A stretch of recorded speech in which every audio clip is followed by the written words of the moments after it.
Hey y'all, it's Dr. Know-It-All coming to you one more time from Belize. We are traveling tomorrow or today when you watch this video, but I wanted to touch on this. It's something that popped up while, I was traveling and everything, and I thought for sure other people would cover it, but I haven't really seen anybody cover this. So anyway, this is from Not a Tesla App. I will leave a link to the, original article in the description, of course, and it's from June 19th, which is a few days ago.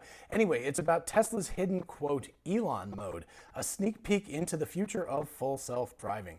So what we start with here is, well, first of all, if you don't know, the standard mode of driving that all of us who are familiar with Tesla's full self-driving beta is that you drive for a period of time and then you get nagged and you have to, wiggle the wheel or something like that. And the goal eventually, of course, would be that you would be able to drive, and as long as you were alert and paying attention to the road, you would never get steering wheel nagged. So a lot of people, of course, have asked when that was going to happen, and it turns out that it looks like there is evidence that Elon at least gets to drive in Elon mode, which is the more advanced version of this. So anyway, starting with well-known Tesla hacker and treasure trove of undiscovered Tesla secrets, Green the Only, who is awesome, you should definitely follow him on Twitter, has once again made waves in the Tesla community. His recent Twitter revelation uncovers a hidden gem in Tesla's full self-driving beta software, a unique feature named Elon Mode, and of course it is, because of course Elon has this.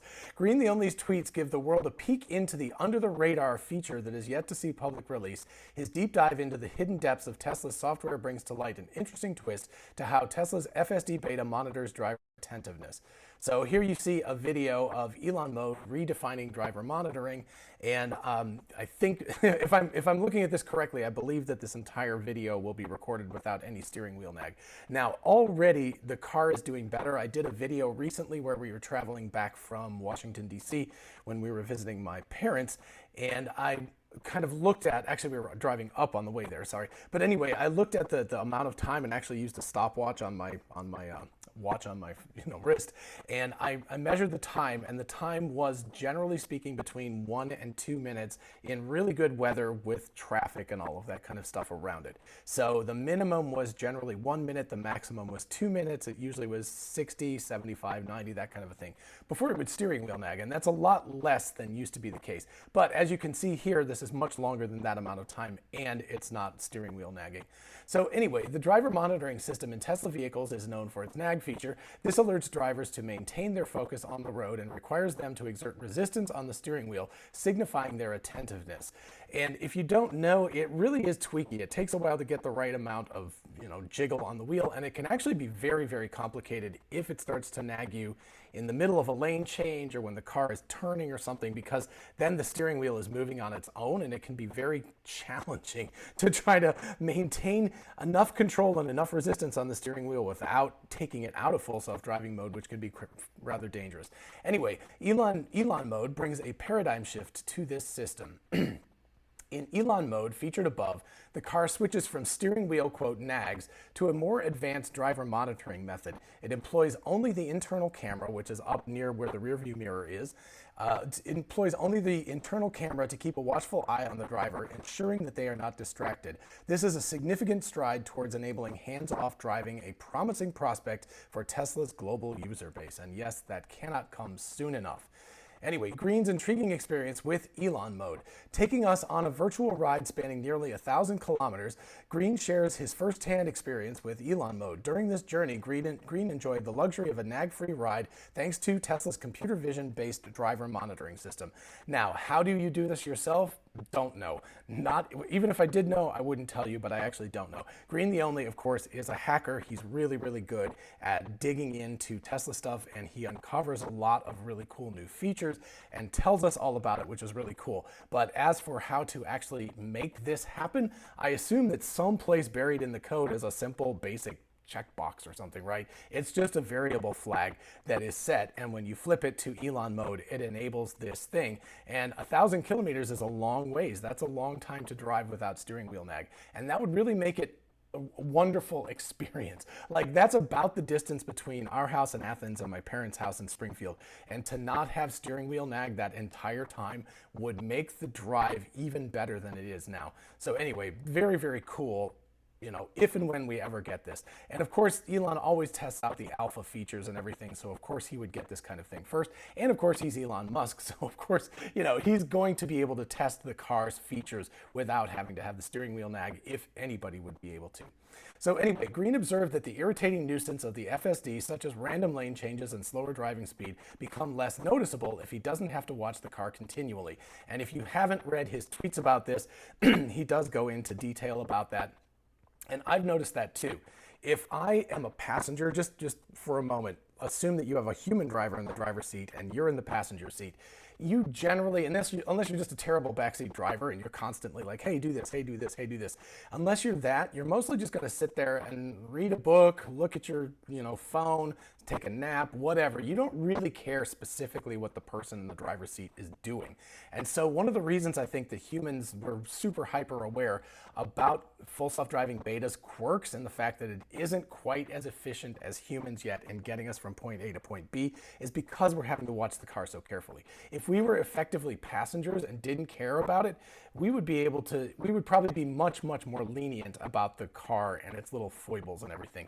Again, it would be like driving with another driver, and another driver never drives the way you do. So there's always this sense in which you're like, oh, that's not quite the way I would do it, but who cares, because I'm not really the driver and I'm going to do my own thing, so who cares? Anyway, so, as he said, it becomes much less noticeable if he doesn't have to watch the car continually. He even entertained the idea of reading a book or browsing a website, suggesting that the mild, non-human driving choices made during the journey go virtually unnoticed. Again, if you're not having to pay hyper attention to everything that's going on. He commended the full self-driving FSD's performance. I thought he meant team, but anyway, I guess it's just full self-driving performance, but also the team. Good job for the team. Performance on divided highways, and revealed that there's a fair chance the car can navigate between 2 points without needing any human input. He even ventured that if this technology were offered as level 3 automation where the driver doesn't need to pay attention constantly, it would be a solid deal at $15,000, which is what full self-driving beta actually costs. Despite the benefits, Green also highlights the downside of Elon Mode. Giving the car free rein to make unnecessary lane changes could incite road rage from other drivers, because again, it doesn't drive perfectly yet, not quite human. This suggests that there's still room for refinement before Elon Mode is ready for public release. Green's journey in Elon Mode offers a promising glimpse into the future of autonomous driving. While it's not clear when this hidden mode will be publicly accessible, one thing is certain: the future of driving is closer than we think. So again, absolutely, don't expect this, don't hold your breath that this feature is going to be released next week, because of course Elon Mode is a testing mode for Elon and probably other higher ups in the company to get a chance to really experience the car as it should be, kind of the future of the way Teslas are going to drive. It's not regulatory approved, right? This is not something that even if they felt like they could do this, they couldn't release this publicly right now, because in order to do that to a mass market, you would have to have regulatory approval, and Tesla would also have to take liability for their vehicles.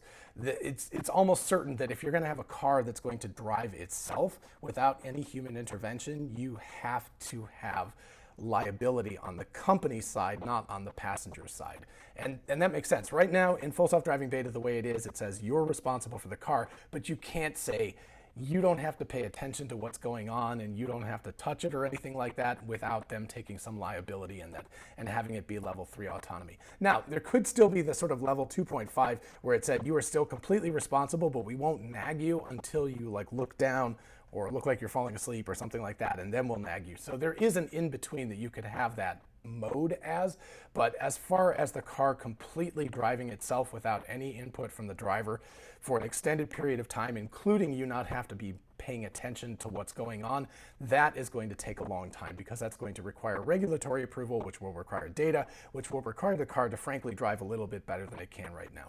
But anyway, in the meantime, it's really cool to see the future of what this is going to be like. And hopefully what will happen is that they'll be able to just extend the steering wheel nag further and further and further apart, like a minute, 2 minutes, 5 minutes, and eventually it just won't happen at all as long as you're actually paying attention. So that's what I'm hoping for, and and that's what, we'll we'll hope and pray that that happens relatively soon.